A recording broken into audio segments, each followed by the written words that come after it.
दीजिए खांस रहे हैं तो पूरा मीडिया कवर कर रही है। एक आदमी पैदल चल रहा है 4000 किलोमीटर, आप दिखाते तक नहीं। ये आप कभी सुने हैं कि किसी पर्टिकुलर न्याय जजमेंट देता है कोई सुप्रीम कोर्ट का जज, दूसरे दिन किसी पद पे आसीन हो जाता है? आप देखे होंगे कि 2019 में कोलार में राहुल जी एक भाषण देते हैं मोदी सरनेम पे, कहते हैं ललित मोदी, नीरव मोदी, नरेंद्र मोदी ये सब चोर हैं, ये नहीं कहते, लेकिन भाजपा ने उसको डिजाइन बनाया कि ओबीसी का उन्होंने अपमान किया है। 13 अप्रैल को करते हैं, 16 अप्रैल को वो केस करता है एक एमएलए सूरत का कोर्ट में, लेकिन हाँ पुरनेश नाम है उनका, एक कोर्ट में केस करते हैं, लेकिन कानून ये कहता है कि जो प्लेस ऑफ अकरेंस है वहाँ पे तुरंत केस हो सकता है, लेकिन अगर सूरत में करना चाहते हैं आप तो उसकी एक कानूनी प्रक्रिया है, एक सक्षम पदाधिकारी इसका जांच करेगा और वो जांच अगर सही पाया जाता है तो उस रिपोर्ट के आधार पे केस हो सकता था। इसी तरह की बहुत सारी प्रक्रियाओं को आज जो कंप्रोमाइज़ किया जा रहा है देश में सत्ता के प्रभाव में, उसी के परिणाम है कि हम लोग विरोध इस प्रेस वार्ता के माध्यम से विरोध प्रकट कर रहे हैं। हम ये नहीं कर रहे हैं कि न्यायिक प्रक्रिया पे, हम न्यायिक व्यवस्था या प्रक्रिया पे हमारा कोई उंगली उठाना, हमारा ये कहना है कि देश जिस डिजाइन में चल रहा है, आप ज़रा समझिए कि पुर्नेश मोदी 2022 में स्टे लेते हैं जाके कोर्ट, और जब 27 फरवरी को राहुल गांधी जी संसद में पूछते हैं सवाल कि ये जो 38 कंपनियां हैं सेल अडानी का, उसमें 20 करोड़ रुपया किसके हैं, उसमें एक नागरिक का पैसा लगा हुआ, नागरिक चीनी नागरिक है, वो क्या है, उसका जवाब दीजिए आप। जो ही राहुल गांधी जी ये सवाल पूछते हैं और यहाँ फिर से पुर्नेश मोदी हाईकोर्ट जाता है और कहता है कि मैंने जो स्टे लगाया था, आपको मालूम हुआ कि उन्होंने स्टे भी लगाया था 2022 में, उनको लगा था कि जो जज सुनवाई कर रहा है मानहानि के केस में उनके फेवर में डिसीजन नहीं देगा तो वो चले जाते हैं हाईकोर्ट और स्टे लेते हैं। लेकिन 7 फरवरी के बाद जब राहुल जी पूछते हैं अडानी के बारे में, उनके दोस्ती के बारे में, मोदी के बारे में, तो फिर पुनः आते हैं, कोर्ट जाते हैं और वो कहते हैं मैं याचिका वापस लेता हूँ। 16 फरवरी को वो फिर से चालू होता है सुनवाई और महज एक महीना में 23 अप्रैल 2023 को सज़ा सुना दी जाती है। भारत के इतिहास में ये पहली बार हुआ है कि किसी भी इंसान को किसी मानहानि में 2 साल की फुल डोज की सज़ा दी गई है। आप देखेंगे एक सांसद है लक्षदीप को, उन पे मर्डर का आरोप हुआ कि जान से मारने का आरोप हुआ, उनको 10 साल की सज़ा हुई, विदिन घंटों में ही उनकी सदस्यता रद्द कर दी गई। लेकिन जब वो हाईकोर्ट गए और हाईकोर्ट से उनको स्टे मिला तो जितनी जल्दबाजी में सदस्यता रद्द की गई उतनी जल्दबाजी में मोदी जी और उनकी सरकार ने उनकी सदस्यता बहाल करने में नहीं दिखाई। जब उन्होंने नहीं किया बहाल तो चले गए सुप्रीम कोर्ट, और सुप्रीम कोर्ट में जो ही अप्रोच करते हैं बहाली के लिए तो वहाँ के जो एडमिनिस्ट्रेटर है लक्षद्वीप का, वो सुप्रीम कोर्ट जाता है और कहता है कि आप इस केस को इंटरटेन नहीं करें, लेकिन सुप्रीम कोर्ट उसको डिसमिस करता है और कहता है कि हम 48 घंटे के अंदर अंदर इस केस को सुनेंगे।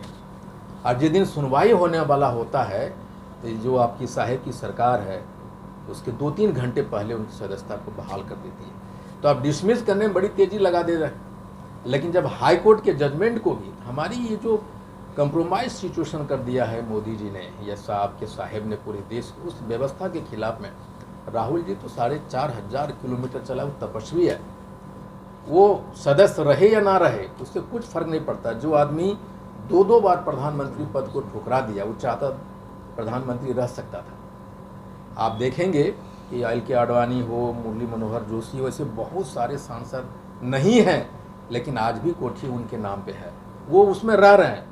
आखिर राहुल जी कैसा क्या, आप पूरे 9 साल के कार्यकाल को देख लीजिए मोदी जी को, तो राहुल जी क्या खाते हैं, क्या पहनते हैं, कौन सा पैंट है, कौन सा शर्ट है, कहाँ जाते हैं, इसके अलावा पूरी सरकार एक तरफ उनके वजूद को नकारने की कोशिश करता है मोदी सरकार, दूसरी तरफ वो आरएसएस भाजपा सारे के सारे सिर्फ उनकी आगे पीछे लगे रहते हैं कि क्या खाता है क्या पाता है, इतनी डरी हुई है, और उसी के प्रतिरोध में हम लोग ये प्रेस वार्ता कर रहे हैं। मैंने वो जो डरे हुए हैं इसीलिए उनकी सदस्यता रद्द हो गई। अब देखिए ये बात सच है कि बिल्कुल उसी वजह से हुई है।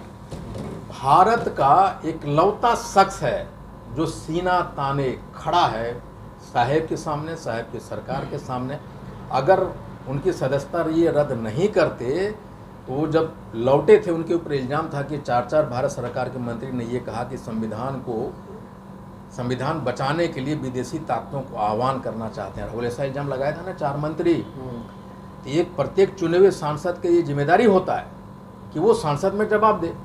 2 बार उन्होंने चिट्ठी लिखी लोकसभा स्पीकर को, मुझे जवाब देने दिया जाए, ये भारत नहीं दिया। तीसरी बार जाके मिले उनसे, उन्होंने मौका नहीं दिया। क्यों? ये पहली बार भारत के इतिहास में हुआ है कि राज्यसभा में ट्रेजरी बेंच मतलब जो सत्ता पक्ष का बेंच है, और लोकसभा में जो सत्ता पक्ष के लोगों को नहीं चलने दे रहा है। क्यों? क्योंकि राहुल बोल नहीं सके। और आप राहुल जी कुछ बोलते हैं, आप स्पंज क्यों कर दे रहे हैं उनके भाषण को? तो आप डरे नहीं हुए तो क्या है? एक तरफ आप कह रहे हैं कि भारत जोड़ो यात्रा से भी घबरा गए थे क्या? ये तो स्वाभाविक है, घबराइए। आप नहीं घबरा रहे हैं, मोदी जी खांस रहे हैं तो पूरा मीडिया कवर कर रही है। एक आदमी पैदल चल रहा है 4000 किलोमीटर, आप दिखाते तक नहीं। ये डरे हुए हैं तो क्या है? एक तरफ आप कह रहे हैं कि न्यायिक प्रक्रिया पे भरोसा है, तो राहुल गांधी की सदस्यता गई है तो उसमें तिलमिली भी लग रही है कांग्रेस को। किसने कहा तिलमिला है? हम लोग तो बिल्कुल तिलमिलाए नहीं, हमको थोड़ा भी परवाह नहीं है। तिलमिला रहा है वो लोग, इवन गृह मंत्री कर रहे हैं कि देश में न्यायिक व्यवस्था, आप कोर्ट में अप्लाई क्यों नहीं इसके विरोध में कर रहे हैं? आपको क्यों चिंता है भाई? हम अप्लाई करें ना करें, हम कह रहे हैं कि राहुल गांधी जी एक तपस्वी है, उसको ये उनके लिए एक छोटी बात है सदस्यता, जो प्रधानमंत्री पद को ठुकरा सकता है, जो आज तक किसी मंत्री तक बनने की चाहत नहीं रखी, उस आदमी के लिए क्या है ये सदस्यता? कुछ भी नहीं है। पता है, आप कभी सुने हैं कि किसी पर्टिकुलर न्याय जजमेंट देता है कोई सुप्रीम कोर्ट का जज, दूसरे दिन किसी पद पे आसीन हो जाता है? आप इतिहास में निकालिए 75 वर्ष। स्वराज जन स्वराज अभी भी पार्टी नहीं है, एक अभियान है जो पीके चला रहे हैं। वो खुद कहते हैं कभी ये पार्टी नहीं बना। पार्टी बनेगा या ना बनेगा दूसरी बात है, लेकिन इसमें तो कोई दो राय नहीं है कि हम उनके टैलेंट को, चाहे कोई भी पार्टी हो, उनके टैलेंट को हम लोग स्वीकारते हैं। ऐसा थोड़े है, वो मानते हैं उनको।